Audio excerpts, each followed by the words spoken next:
पैदल चलिए, स्वस्थ रहिए, अच्छी सेहत का राज सुनिए। 87 वर्षीय मुनि श्री विनय कुमार आलोक जी क्या कहते हैं। नमस्कार, मैं संजय सनम, आप देख रहे हैं डिजिटल फर्स्ट न्यूज। आपका स्वागत। चंडीगढ़ में विराजित मुनि श्री विनय कुमार आलोक जी जो 87 वर्ष के हैं और इस उम्र में भी अपने से 7 वर्ष छोटे अनुज मुनि श्री अभय कुमार जी की जिस तरह से सेवा करते दिखते हैं वो अकल्पनीय है।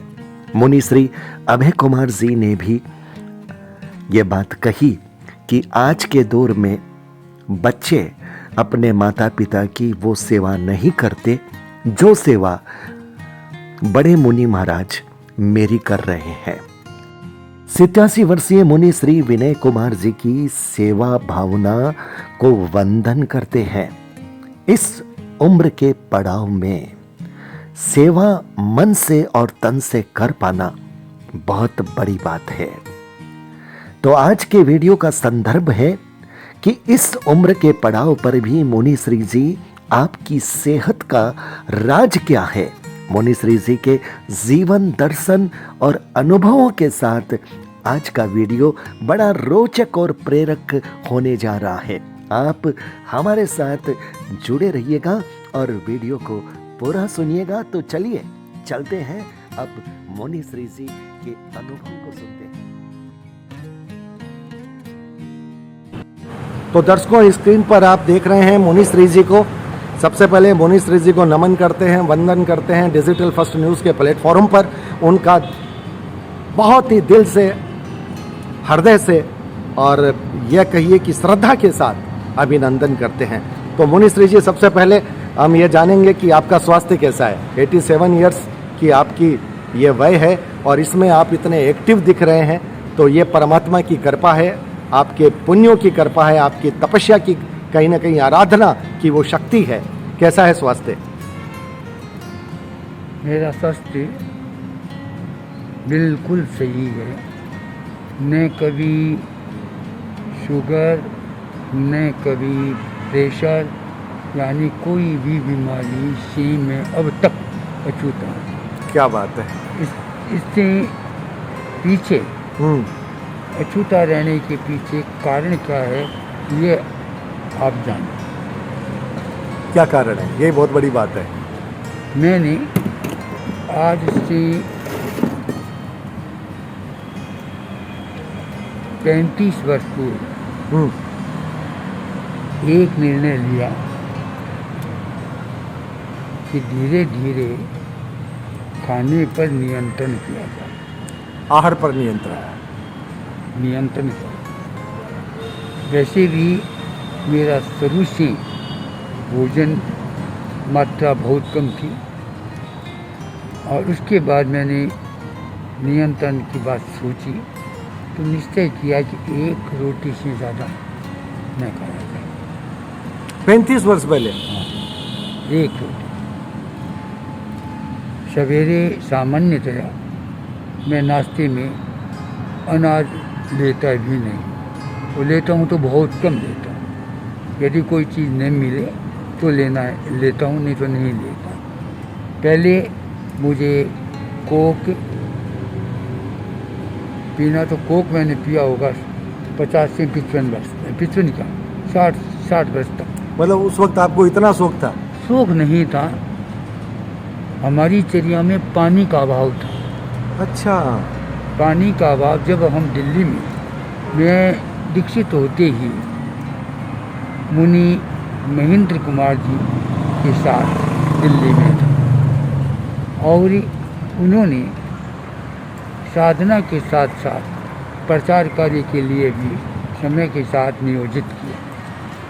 और जब हम लोग पुरानी दिल्ली से नई दिल्ली जाते तो बीच में फ्लास्क पानी उपलब्ध नहीं होता। मतलब जो आपका साधुत्व वाला पानी चाहिए वो उपलब्ध नहीं होता। तो फिर एक दिन नहीं, 2 दिन नहीं, कैसे चले। तो फिर रास्ते में हमारे 2-3 दुकानें थी, दुकानें थी, वे हमारे से भक्त थे। मैं- हाँ, पानी ले लो। गोचरी के रूप हाँ, में। गोचरी तो के बड़ी बड़ी बात है कि पानी की कमी थी, कोक से पूरी करनी पड़ी। हाँ, और ये मतलब एक पानी नहीं मिलता था, कोक मिल जाता था, कोक तो आसानी से, आसानी से मिल और जाता। आज भी कोक घर घर में है। तो महाराज ये आप लोगों ने मजबूरी की वजह से हाँ जो इतना कोक का सेवन किया, हाँ, उसके हानिकारक प्रभाव क्या पड़े? कुछ भी नहीं हुआ आज तक। मैंने बाबा रामदेव जी से कहा, हाँ, बाबा जी आप तो ये कहते हो, मुझे लगभग 65 वर्ष हो गए कोक पीते, हाँ, मेरा तो कुछ नहीं हुआ, देख लीजिए आप जैसा हूँ। बोले मुन्नी जी आपकी बात अलग है, आपकी बात अलग, करके टालना पड़ा उनको। क्या? अभी मैं 2 महीने 1-1.5 महीने पहले ही मिला था, तो उन्होंने पूछा मुन्नी जी क्या हाल चाल? में ठीक है, बढ़िया। तो कोक, मैंने कहा कोक अब मेरा अच्छा, बंद। उनको याद है? हाँ हाँ, कोक मुन्नी जी। तो मैं वहाँ यहाँ तो रहता नहीं हमारे यहाँ, नहीं, मैंने कहा मैंने इस 1 साल से छोड़ दिया, छोड़ दिया। ठीक, तो आप देखिए कोई भी चीज़ हानिकारक कब होती है, मेरा एक सिद्धांत है, यदि हम किसी भी वस्तु का दुरुपयोग करेंगे, रोटी का भी दुरुपयोग करेंगे, वे मेरे आपके लिए, मेरे लिए, सबके लिए हानिकारक होगी। अति होने से भी जति हाँ। अति है, हाँ। हानिकारक होगी। कोई भी चीज़ सम मात्रा में ली जाए वह कोई भी चीज़ हानिकारक नहीं होती, चाहे नमक है, चाहे मीठा है, या कोई भी चीज़ है। हमारे मुनि जी एक ही बात कहते थे कि भाई सब कुछ खाओ पर मात्रा में, और वही शुरू से आदत। और अभी धीरे धीरे सायंकाल का भोजन भी हमने बंद कर दिया 11 वर्षों से। अच्छा, सायंकाल का भोजन भी बंद किया। तो महाराज आहार पर नियंत्रण एक बात हुई, हाँ। लेकिन उसके साथ क्या प्राणायाम, योगाभ्यास, ध्यान, ये भी प्रक्रिया इसमें काम करती है? प्रक्रिया तो सारी काम करती है, पर मेरी जो प्रक्रिया है न योग है न ध्यान है। अब नहीं करते? मैं विशेष नहीं करता, विशेष नहीं करते? नहीं करता हूँ। मेरी जो प्रक्रिया है वह है चलने की? चले हुए कि चले हुए। अच्छा, ये तो एक सिद्धांत ये निकल के आ रहा है कि आप पैदल जितना चलोगे, हाँ हाँ बिल्कुल, वो भी अपने आप में एक योग हो गया। सब योग है, केवल योग करने से योग नहीं होता। ये स्वतः योग हो हाँ, रहा है। देखिए आप घर में काम करते थे, बड़े बुजुर्ग लोग झाड़ू भी लगाते या खाना भी बनाते, गट्टी भी पीसते, तो ये व्यायाम से कम नहीं। बिल्कुल। अभी हमारे पास एक बहन आई जो योगा करवाती है, तो उसने, मैंने कहा कौन से योगा कराती हो? उसने कहा मैं गर्भवती महिलाओं को योगा कराती हूँ। और गर्भवती महिला को कैसे योगा कराओगी? उन्होंने मुझे करके दिखाया, गट्टी चलाना, साफी फेरना। मुनि जी ये सबसे बड़ा योगा, और ये प्राचीन काल से चला रहा है। आप ये सोचें, मैंने कहा कितने प्रतिशत इसमें सफलता है? उन्होंने कहा 90%। बोल रही है किसी बिना ऑपरेशन बच्चे होते हैं। बहुत बड़ी बात है। तो मतलब है आपने बहुत स्पष्ट बात कही कि मैं ज़्यादा योग नहीं करता, नहीं करता। ध्यान नहीं करता, और नहीं करता। कोक पीने से भी कोई नुकसान नहीं हुआ। उस वक्त भी आप पैदल चलते रहे होंगे? पैदल तो जिंदगी से चले। जी। जब मैं 19 वर्ष का था तब मुनि बना, उसके बाद तो आज तक 1 लाख किलोमीटर की यात्रा हो गई। और यदि यह 10 वर्ष यहाँ न रुके हुए होते तो न मालूम मेरी यात्रा कितनी और लंबी हो जाती। अच्छा, फिर भी आपकी 1 लाख किलोमीटर यात्रा, यात्रा। आप आज भी पैदल चलते हैं? चलती ही। तो आपका जो मुख्य जो एक संदेश आ गया, आहार पर नियंत्रण, आहार कम से कम, और आप पैदल जितना चल सको। नहीं, कम से कम व्यक्ति को 5 किलोमीटर की यात्रा तो करनी ही चाहिए डेली। हाँ, स्वस्थ रहने के लिए और दवाइयों से बचने के लिए, बीमारियों से बचने के लिए कम से कम 5 किलोमीटर की पद यात्रा करें। फिर देखें आप अपने में परिवर्तन आता है या नहीं आता। बहुत बड़ी बात है। न कोई योग की दरकार, न कोई ध्यान की दरकार। आप कोक भी पियो तो पी लो, एक नया सिद्धांत निकल रहा है, कोक भी पियो तो पी लो, लेकिन आप पैदल चलो। तो महाराज जी, कोक में बोलते हैं इतनी शुगर होती है, इतने ऐसे हाँ, एसिड होते हैं, हाँ, हाँ।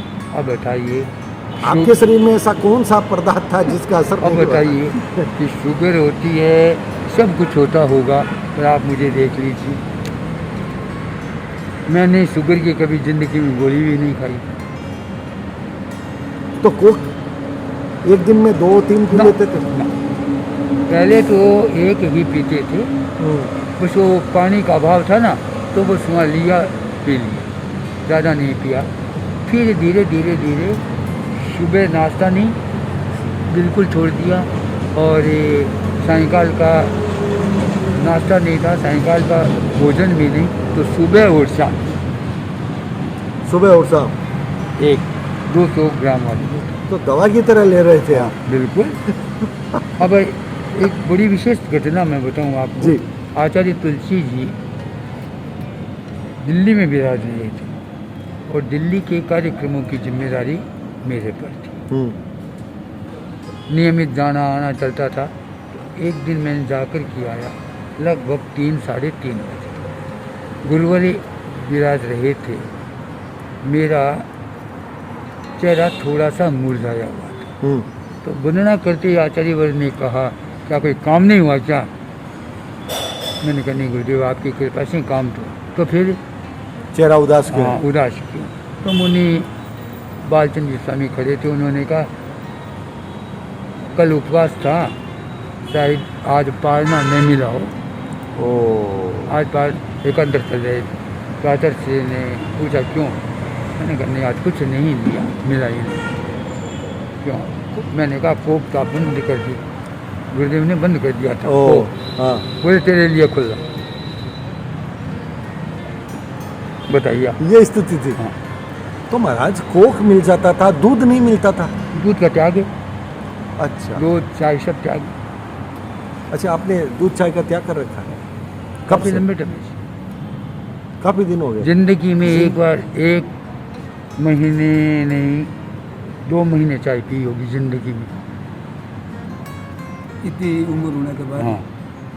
हुआ क्यों?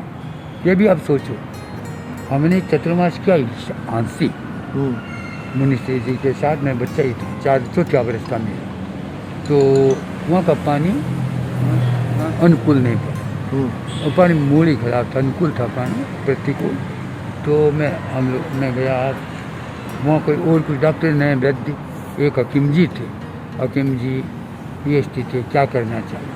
उन्होंने कहा, यहाँ पानी को मीठा मानता है, तो आप 1 पेड़ा खा लिया करो। मैंने, क्यों? वहाँ का प्रसिद्ध आंसी का पेड़ा बड़ा प्रसिद्ध है। ठीक है, 5-7 दिन 1-1 पेड़ा तीनों संतों ने खाया। हाँ हो तीनों। वापिस गए, ये हुआ, बोला थोड़ी मिर्च खाओ ज़्यादा। अरे मैंने, मिर्च तो यहाँ बीज निकालते हैं नहीं, सीधी कूटते हैं, वही साग सब्जी में आती है। उन्होंने थोड़े होती उसी वही भी अनुकूल नहीं पड़ी। फिर पेट कभी दर्द, ये वो करते करते लगभग 2.5 महीने गुजरे, कोई फ़ायदा नहीं हुआ। फिर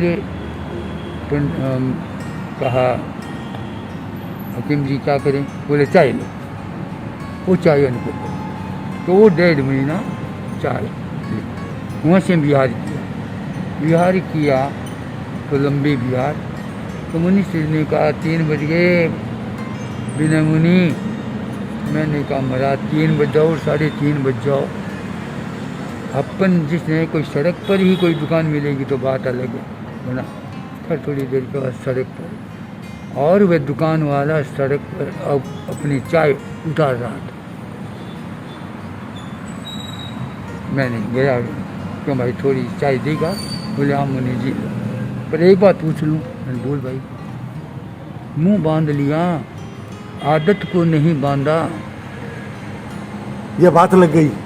ये बात लग गई, गहरी लगी। मैंने कहा, भैया तुमने बहुत अच्छी बात कही, आगे से चाय नहीं लूँगा। बोले, मुन्ना जी बस नाराज मत होना, मैं ना तेरे से यहाँ से तो लूँगा, आगे नहीं लूँगा। मैंने 2 संतों के लिए मैंने लिया, उसके बाद आ जाए। क्या बात है, बात लग जाती है तो इतनी असर करती है, इतना बड़ा